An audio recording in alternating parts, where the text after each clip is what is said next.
biglang nawala. At ngayon mga idol, may naisipan ako mga idol.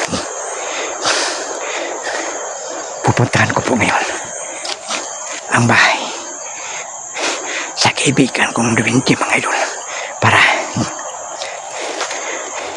magpatulong ako sa kanya mga idol.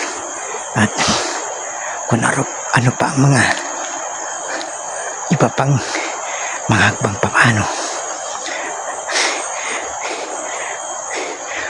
ko matuntun ang daan mga idol. At ngayon mga idol, pupuntahan ko nga mga idol lang bahay sa kaibigan kong Luwinti mga idol.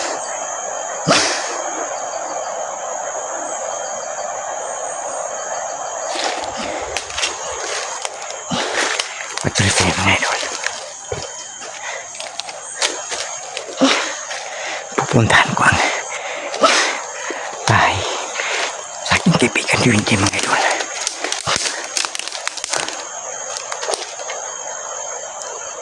Alam ko ba mga idol, takot ang alagad sa masamang babae lang mga idol. Bigla silang nawala.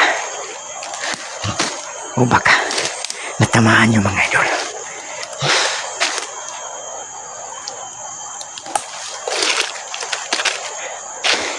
Sana matuntun ko ngayon mga idol ang bahay sa kaibigan kong Luwinti mga idol. At patulong ako sa kanya mga idol.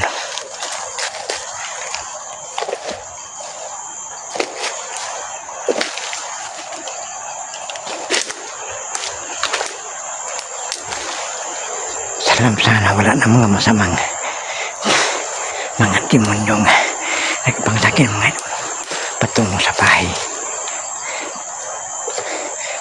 tinitirahan sa kaibigan kong Luwinti mga idol. Sana kung sakali mag-abot ako doon, magkausap kami mga idol at maghingi ako sa kanya ng tulong.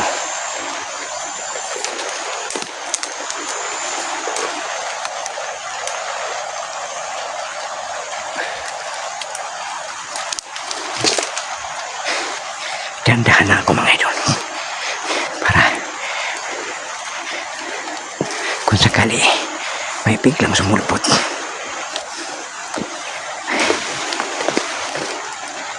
makikita ko sila palagi mga idol.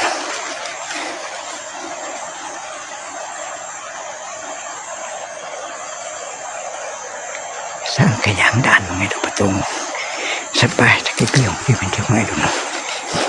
Parang naligaw ako, pero hindi ako mapagkawanan ng pag-asa mga idol. Patuloy pa ako patungo doon. Baka makikita ko ang daan patungo doon mga idol at magkausap pa mga idol.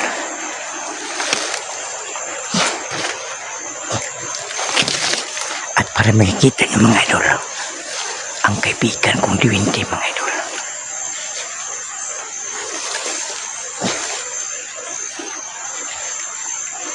Saan kayo daan doon mga idol? Kasi hindi ko nalimutan mga idol, isang malaking punong kahoy ang tinitirahan sa kaibigan kong Luwinti mga idol.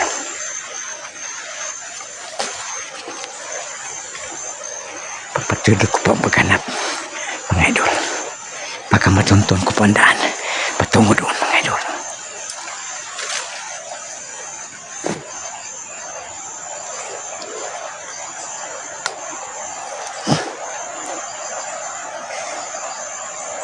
Hindi ako magpagkawala ng pag-asa mga idol. Matuntun ko po ang daan patungo doon para makikusap ako sa kaibigan kong Luwinti mga idol. Ipakita ko sa yung lahat mga idol ang kaibigan kong Luwinti.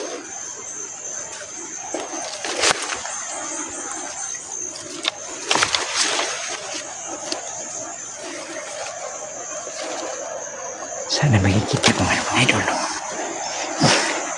ang ang daan papunta doon.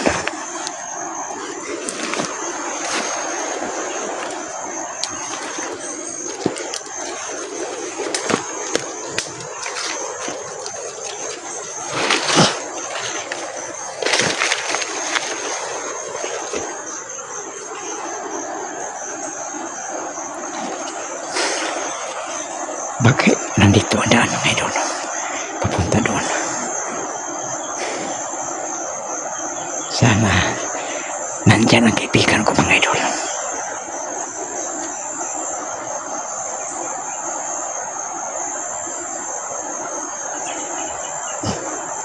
Mga idol,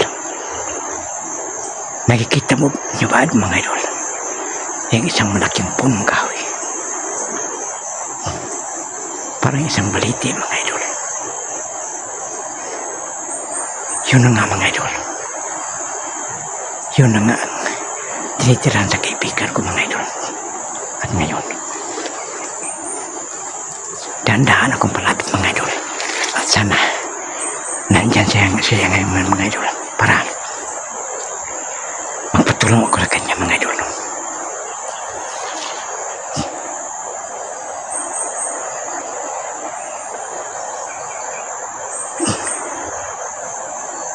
Ito ang bahay mga idol sa kaibigan ko mga idol.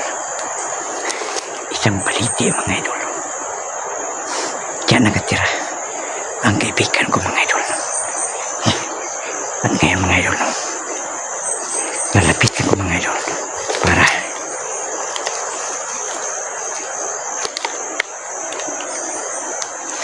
tanungin ko sa ngayon kung saan ang daan mga idol. Yun na nga mga idol. Ang pangalan sa kaibigan ko mga idol, si kaibigang Ruby mga idol. At ngayon, magsimula na ako mga idol. Sana nandito siya ngayon mga idol.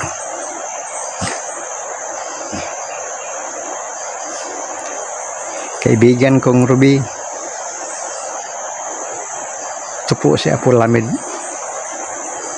Sana mapakita ka sa akin, kaibigan kong Ruby. Kaya meron akong itanong sa iyo mga kaibigan ko. Ito po si Apo Lamid, kaibigan kong Ruby. Sana nandyan ka at tulungan mo ako. Mga idol, siya mga idol, siya ang kaibigan ko mga idol, si kaibigang Ruby mga idol. Maraming salamat kaibigan na nagpakita ka sa akin ngayon.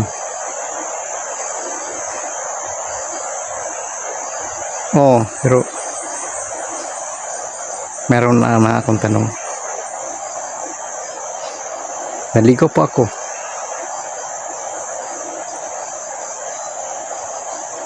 Dahil sa masamang mabaylan. Siya ang nagligaw sa akin.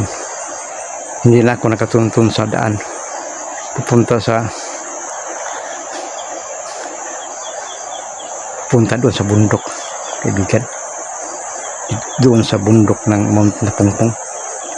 At nandito ako ngayon para magpatulong sa iyo kung saan ang daan patungo doon.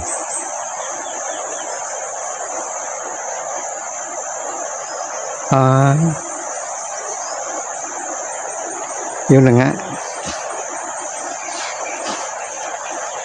Sige. Papayag ako dyan. At sa ngayon, hindi muna ako pupunta doon. At mabuti pa, babalik muna ako doon sa kubo ng aking tinitirahan. Sige. Papayag ako dyan, kaibigan. At sana nandyan ka na palagi sa lahat-lahat kong mga lakad. Nandyan ka na palagi sa likuran ko, kaibigan.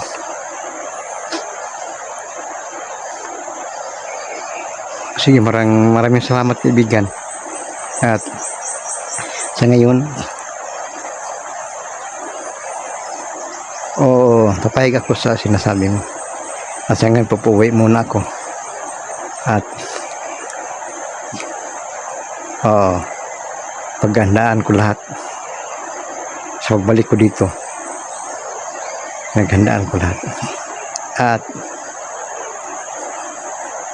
sige. Mayroong kwintas. Dalawang kwintas. Sige. Pagbalik ko, pupuntahan ko ang lugar nga sinasabi mo para makuha ko yung kwintas. Ano? Sinasabi ng punong kahoy. Sige. Maraming salamat, kaibigan. At sige, papuwin ako, kaibigan. At susundin ko yung sinasabi mo saan daan patungo doon. Sige. Maraming salamat, kaibigan.